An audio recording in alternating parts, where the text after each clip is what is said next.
Buenos días, mi nombre es Nairobi Santos y en esta ocasión le voy a presentar nuestra clase de práctica docente correspondiente a la clase número 3, que tiene como tema principal la didáctica de la gramática.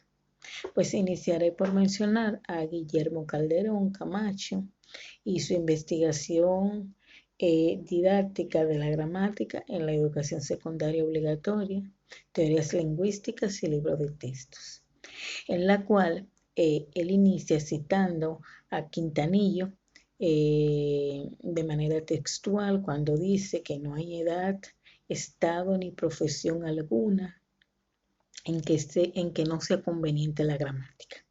Con esto, el autor intenta explicar la necesidad en todos los ámbitos profesionales del estudio de la gramática. Bien, bueno, si nos remontamos al inicio del estudio de la gramática, en ese enfoque tradicional, los estudiantes tenían un objetivo principal, que era aprender a hablar y a escribir correctamente. Y conseguirlo se presentaba en normas que determinaban lo correcto o lo incorrecto lingüísticamente hablando. Sin embargo, con el paso del tiempo fueron apareciendo nuevas teorías lingüísticas que vinieron a generar cambios en la didáctica de la gramática. Tal es el caso del estructuralismo y el generativismo.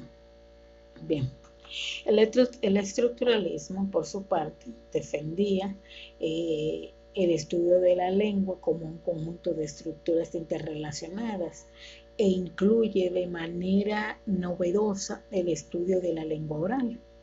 Por su lado, el generativismo se pretendía explicar cómo se forman las oraciones a partir de un conjunto de reglas y un enfoque hipotético deductivo. Sin embargo, es hasta la década de los 80 cuando se enseña la gramática como tal y se empieza a tratar desde el punto de vista totalmente diferente, desde un punto de vista diferente, enfocado a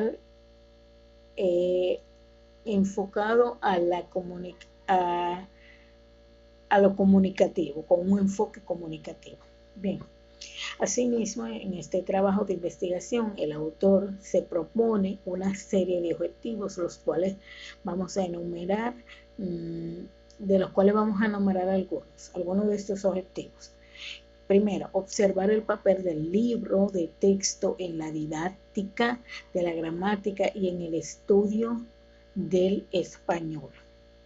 Segundo, observar si los libros de texto de más reciente publicación, o sea, lo que han sido publicados recientemente, recogen los avances lingüísticos en gramática pedagógica, así como también analizar cómo se presenta en la gramática, su presencia y relevancia dentro de lo natural y su relación con el resto del contenido de la unidad. También analizar uno de los objetivos de este planteamiento del autor, dice que es analizar la situación de la enseñanza en la gramática en los últimos siglos, en cuanto a la teoría lingüística se refiere, obviamente. Entonces, es importante destacar que el autor se refiere a los tipos de gramática según las actualizaciones de la nueva gramática y de la gramática de la lengua española, dictada por la Real Academia de la Lengua Española. Entre estos tipos de gramática, fundamentalmente, podemos hacer mención de algunas de ellas. Por ejemplo, la gramática sincrónica, que es aquella que estudia las características de la lengua en un momento determinado, o sea, cómo fue la lengua en algún momento determinado, sin importar, o sea, a la gramática sincrónica no le importa los cambios que haya sufrido la lengua en en su evolución, sino que la estudia en algún momento determinado. Así como también la gramática histórica o diacrónica, que esta es totalmente diferente. En esta gramática, a diferencia de la anterior, como decía anteriormente, se preocupa por la evolución histórica. Aquí sí se hace un recuento histórico de los cambios de la lengua y de la gramática como tal, a fin de observar y detallar los cambios que ésta sufre con el paso de los años. Está también la gramática descriptiva, que es la que describe los fenómenos del lenguaje y el uso de la lengua. O sea, realiza una descripción de la organización de las unidades mínimas que forman la lengua y la forma en que éstas se manifiestan o se escriben. Bien, también tenemos lo que es la gramática normativa. Esta, claro, como su nombre lo indica, se rige o establece un conjunto de reglas para el uso correcto de la lengua. Se trata de un tipo de gramática muy estricto, o sea, muy cerrado en cuanto a sus reglas, y cuya función es establecer previamente lo que está bien y lo que está mal, gramáticamente hablando, claro está. Y por último tenemos también, bueno, no por último, pero también tenemos la gramática teórica, que es la que se basa en una teoría gramatical determinada, o la que estudia alguna teoría gramatical. Por ejemplo, una gramática teórica puede ser la gramática generativa de Noam Chomsky o la gramática funcional de Simon Dick. Pero a todo esto, para concluir con la mención de cada una de las gramáticas, podemos entonces señalar o debemos señalar una gramática que resulta fundamental en la investigación que realizó este autor, y que es prácticamente el tema que nos ocupa, que es la gramática escolar pedagógica. Bien, su función principal es adecuar al estudiante al tipo de lengua que éste debe usar y tiene una orientación puramente académica. Y es a partir de la enseñanza de la gramática escolar que se pretende desarrollar en el alumno una de las subcompetencias, en este caso la lingüística, o la competencia lingüística o gramatical, por lo que está compuesta de la competencia comunicativa a su vez, y se desarrolla en el alumnado, o sea, el desarrollo que esta tiene en el alumnado es el principal objeto de la asignatura de la lengua castellana y la literatura. Entonces, en esta misma línea, atendiendo a lo antes mencionado, o sea, a lo que ya yo he hablado antes, podemos entonces enseñar que en dicha asignatura, o sea, en la lengua castellana o literatura, deben de ser presentados curso por curso los siguientes bloques. Primero, hablar, escuchar y conversar. Segundo, leer y escribir. En tercer lugar, tenemos la educación literaria como tal y luego el conocimiento de la lengua, por último. Bueno, entonces, a fin de que los modelos de enseñanza para el aprendizaje de la gramática sean exitosos, o sea, con el objetivo de que esos modelos o métodos de enseñanza para el aprendizaje de la gramática resulten de provecho y favorezcan el desarrollo de las competencias lingüísticas de los alumnos, se deben de cumplir las siguientes condiciones. Esto según Camps en el 2010. Primero, que los objetivos de contenido deben estar claros y explicados para que el proceso de aprendizaje sea consciente para los alumnos. O sea, que el contenido que se le transmite a los alumnos resulte totalmente claro y fácil de entender, así como también que el eje fundamental de la actividad de los alumnos sea el logro lingüístico, o sea, el avance lingüístico.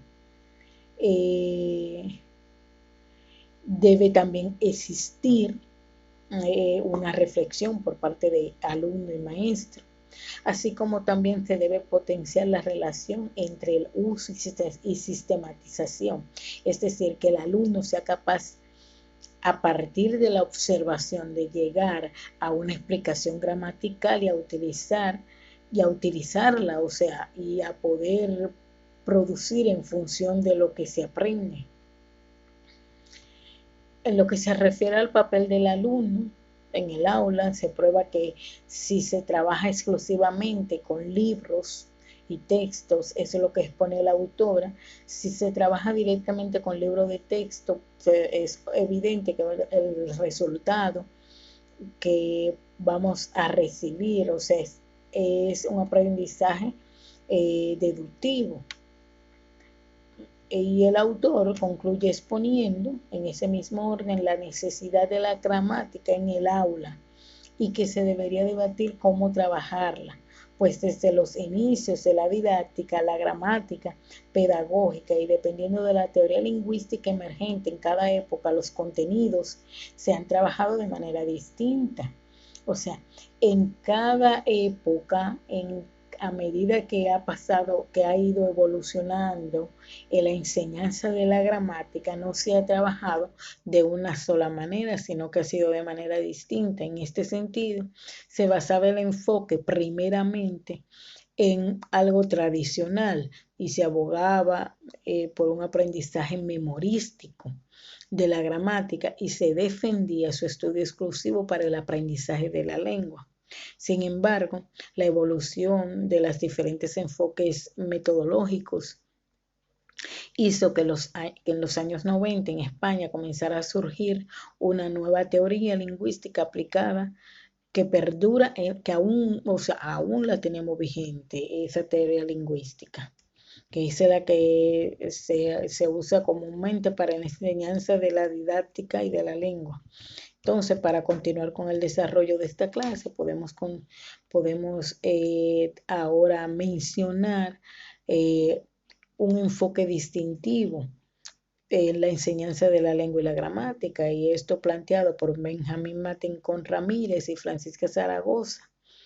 En su estudio, ellos titulado La enseñanza de la gramática en la educación secundaria obligatoria de la Universidad de Málaga, ellos se refieren a las diferencias que existen entre ambos términos, aunque sí concuerdan en que ambos han sido confundidos con frecuencia, o sea, que se prestan a confusión. Explica que la enseñanza de la lengua debe centrarse no solo en las características llamadas estructurales y funcionales, sino también en el análisis y uso de la finalidad comunicativa.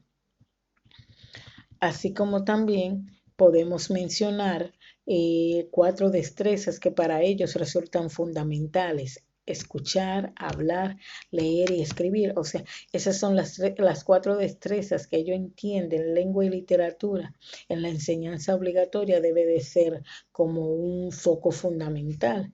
Aparte también ellos hacen mención de 4 diferentes competencias fundamentales según la reforma educativa, lo que es la competencia educativa, la competencia gramatical, la competencia sociolingüística y la competencia discursivo-estratégica. Por otro lado, y en el mismo orden de ideas, tenemos a bien mencionar a Leandro en su trabajo titulado El valor de la enseñanza de la gramática para el desarrollo de las competencias lingüísticas y comunicativas.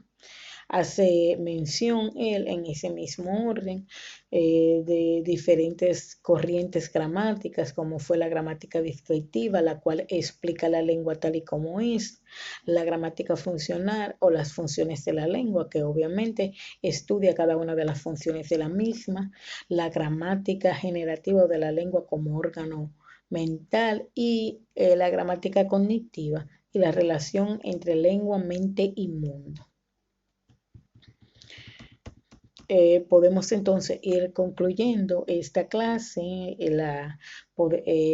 concluimos en los fundamentos de todos estos autores, de lo que han planteado, y es importante señalar que el desarrollo de la gramática en el estudiante no solo contribuye a los procesos de comprensión y producción de textos literarios, sino que también desarrolla complejos procesos de pensamiento racional, tal como abstracción y generalización, y de esa manera consolida la forma de pensar, o sea, sirve también como instrumento para reflexionar sobre la lengua y la posibilidad de entender una nueva o aprender alguna nueva lengua. Eh, Esto podríamos decir que es en síntesis una síntesis globalizada de lo que fue la clase 3 que nos corresponde a esta semana. Buenos días.